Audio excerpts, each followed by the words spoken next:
Hi, everyone. Thank you for joining us on another episode of Faces of Founders. Today we have Professor Dodman, who is a college fellow with Founders College. So thank you so much for coming and taking the time to be on the show today. Thank you, Catherine, and thank you for having me. And congratulations again on this wonderful initiative from Founders College. It doesn't surprise me, the best college on campus. Thank you for the kind words, and thank you for the kind words of the college too. All right. So first question I have is, tell us about the program you teach in and how long have you been teaching at York University for? So I'm a faculty member in the program of Portuguese and Luso-Brazilian Studies, which is housed in the Department of Languages, Literatures, and Linguistics, an affiliated program with Founders, naturally. And I'm currently departmental chair. I've been teaching in the program since 2005. I was first hired in 2005 as a CLA, and that's a contract limited appointment. And then in 2008, a tenure track position came up, and I also applied for it, and I was the selected candidate, and I haven't left since. Very good. So always in the department you were in now, or for the whole time at York? Yes, always been in the same department, correct. Very nice. That's glad you seem really passionate about your work. So that's really happy to see that you enjoy it so much. Okay, so number two, what has your latest research been focusing on? So I have several projects on the go. I'm a very diverse scholar, you could say. My original research is the Portuguese Renaissance, and I've always been interested in how the Renaissance shapes new dialogues of capitalism and individuality, and how those affect social interactions. I'm also interested in the encounters of the Portuguese with New World people, namely the indigenous people of Brazil. And my latest article was precisely on that topic. And it was an article that I wrote on the voyages of Christopher Columbus, because my main area of research is actually the Spanish and the Portuguese empires.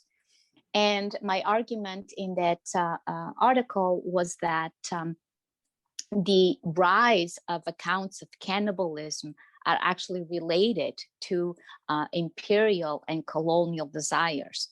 So as the indigenous people become more difficult for in this case, for the Spaniards to handle, they basically deemed them all to be cannibals as a reason to exterminate them. Now, the other project I have on the go is ongoing. It's more recent. It's about narrative empathy.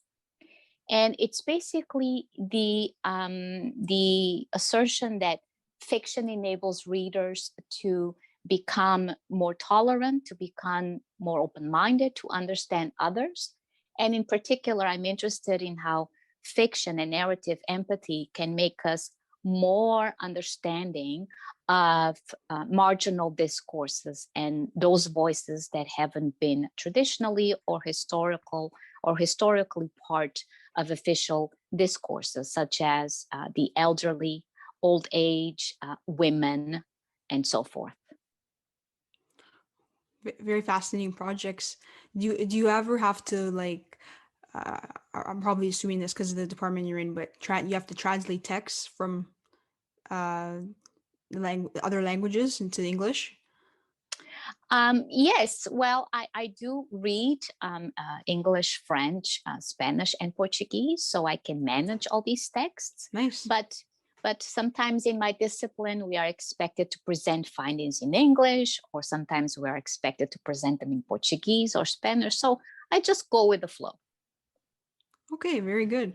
And for the fiction project, the project on narrative empathy for the fiction books, through your research, have you found that at a specific age group, people stop tending to read fiction and they kind of don't want to explore it anymore? Have you found there's like a certain demographic that's more popular with reading fiction? Yes, and this is actually an issue that I discuss with my students. I currently am teaching a course on the Northeast Brazilian novel. And these are very powerful narratives that really make us consider our own empathic abilities towards others. And sometimes students are under the belief that fiction only comes in one way, that we read books, but we are all exposed to fiction. Students today, young students today, play video games. Yeah, Those are you're right. fictions, Yeah. right? The Walking Dead. I'm a big zombie fan as well, so I watched them all, right? That's a fiction. And those are very powerful fictions. And the fictions that we engage in are not tradition, might not be traditional fictions anymore, but the end result is the same, is that we encounter ourselves in those narratives. And in fact, The Walking Dead is much less about the dead, but much more about survival of humanity and how they all relate as a community. Yeah, that's very fascinating take on it. I know the video games and stuff are fiction, but I've never looked at it that way, and I've never watched The Walking Dead. I know a lot of people have, um, but yeah, that's a great way to look at it too. And then I guess you could also expand that to TV shows too, because TV shows with their own storyline and people that watch whatever kind of show it may be, they're not always truthful in the whole plot of the story. So that's great. Exactly. The medium has changed, but we have not changed as human beings. That's always my argument. We are now exposed to visual texts more, and students tend to lean that way rather than the traditional textual books. Yeah. All right. Number three, what has been most rewarding to you as a professor? Well, there are many things that are rewarding to me as a professor. So I think one is because the main rewarding part of my professor is that I have a job that I never thought I would. I came to Canada as an immigrant woman. I'm from an island archipelago. I'm originally from the Azores. I'm also from a community that is well known to not pursue higher education. And in many years, I worked like many women in my community in factories and in the cleaning profession. And I sort of gotten a real awareness of what the world is like. And I feel very privileged and honored to have a profession dedicated to being a student for life. I really enjoy learning every day. The other piece about my job that I really enjoy is learning from students and meeting with students. During the pandemic, I hold a course where we meet every other week because I think that's good for morale, it's good for the community. And I'm always learning from my students, in particular, new ways of teaching. And the last piece I would say that I like about my job is that it allows me to give back to the community. So giving back to the community is important to me. University service is important to me. And so is giving back to my ethnic community. Great answer, very in depth and very inspiring. Thank you. And if you don't mind me asking, did when did you come to Canada, and where did you do your post secondary studies?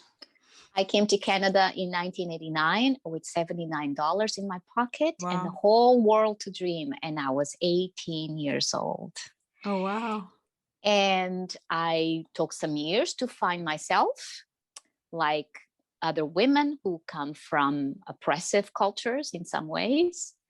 And I finally went to university. So I attended 3 different institutions. I have a BA and an MA from Western. And I also did a term at University of Waterloo. And then I did my PhD at University of Toronto. Wow, lots of different experiences I'm sure you gathered from each of those. Yes. Wow. Very Very different cool. institutions. Nice, nice. Okay, thank you so much for sharing. So, number four, I believe that the power of an education can powerfully change someone's life forever. Please describe why you think that having a post secondary education is so foundational in one's future success. Well, there are many ways I could answer that question, but to make it concise, I would say that a university education is not only about degrees, and it's certainly not about counting credits. When we go to university, we, I like to say to the students, we engage in an act of becoming. And the act of becoming is becoming more mature, becoming better citizens of our communities, and by default, better citizens of the world. It is about growing intellectually, emotionally, being more receptive to other perspectives, interacting with people from all sorts of backgrounds, from all sorts of racial and cultural diverse backgrounds. And that really is what promotes university is about becoming a better citizen of the world. I agree for sure. And I would say you can get that in all disciplines of study, but in terms of my experience, I would say like I'm doing human rights, so it definitely has brought a lot of perspectives on things that I didn't have before in elementary and high school. I didn't know too much about it, but there's just so many different people from different countries at York, and then people with different experiences, plus the course material and all these different posters of all these campaigns you see everywhere on campus. I mean, when we're at campus, we're not on campus right now, but yeah, it's always learning so much. Exactly. So Yeah.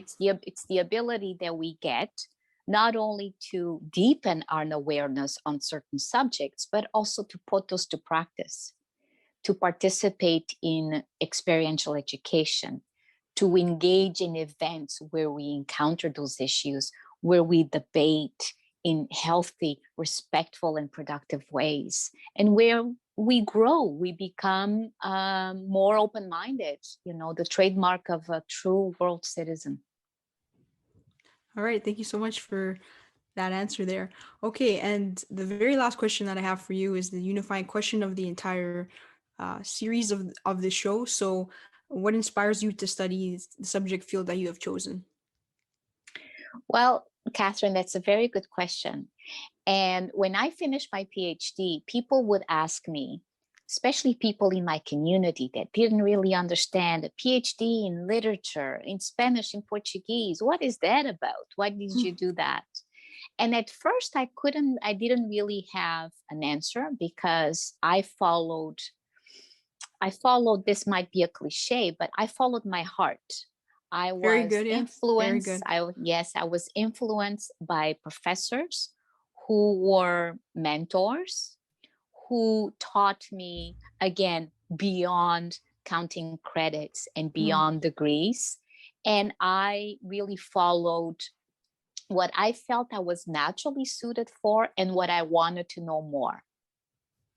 So I can now tell you that the reason why I enjoy fiction and the reason why I study it is because the world is a better place because of the stories we tell. Oh yeah, for Um, sure. I believe it. Like the show. right, exactly. Well, that's not And those fiction, but you know what I stories, mean. Yeah. well, it could be. I could present, and when we present ourselves, perhaps we present a fictionalized version of ourselves. Perhaps we present that version that we want people to see. Uh, Mm. that's why I did my hair and my makeup to be here with you today. But when we learn about other stories, when we learn about other people, we are not only learning about the world, we are learning about what makes us human. And if you look at national literatures, we often find that those who tend to be persecuted by oppressive regimes are writers, and often writers of fiction. Oh wow. And throughout the history, you see books of certain writers being burned in public squares. Now, I often ask my students, if fiction is not about truth, then what's the big deal? Why so much persecution? Because it is actually about truth. Because fiction can expose societal beliefs that can be oppressive. From my Mm-hmm. own from my Yeah. own research and my own background, there is this explosion of women's fiction in Portugal post 1974 because Portugal had a long dictatorship, the longest in Western Europe. that goes from the 1930s until 1974. So in my youth, I was still sort of trying to manipulate and find myself ways to deal with a world that still was reeling from all those decades of oppression where women weren't considered citizens. And those women that published during the dictatorship were persecuted. They were even jailed. There's a very famous case known as the Three Marias. And the Three Marias were three women that published this book in the early 70s. And they were actually persecuted the charge was against the moral compass of the country. So why is this important? Because fiction can expose, it can criticize, and most of all, it can incite change. And I often meet people who tell me, well, I became a lawyer because when I was young, I read this book about this young woman that went to law school and became a lawyer. So we are shaped by these fictions because fiction tells us about the human condition. And sometimes, yes, we can read many books, we can read statistics, but when we read about a woman being depleted of her humanity, it really strikes a chord. It strikes at the heart of our own humanity. So it sparks dialogue and change. And that's why I love my field. I really appreciate you bringing this to the show, and other people will see this when they see the episode. And so thank you so much for such an amazing interview, wonderful presence, and I really appreciate you coming on. Thank you all to all the viewers for again tuning in and listening to all these stories. And have a wonderful rest of your day. See you later. Bye. Bye. Thank you for joining us on another episode of Faces of Founders. On the next episode, we will be sitting down with Isaac Garcia Sitton, who is a college fellow with Founders College. Can't wait to see you then. Always remember, knowing your community forges stronger unity.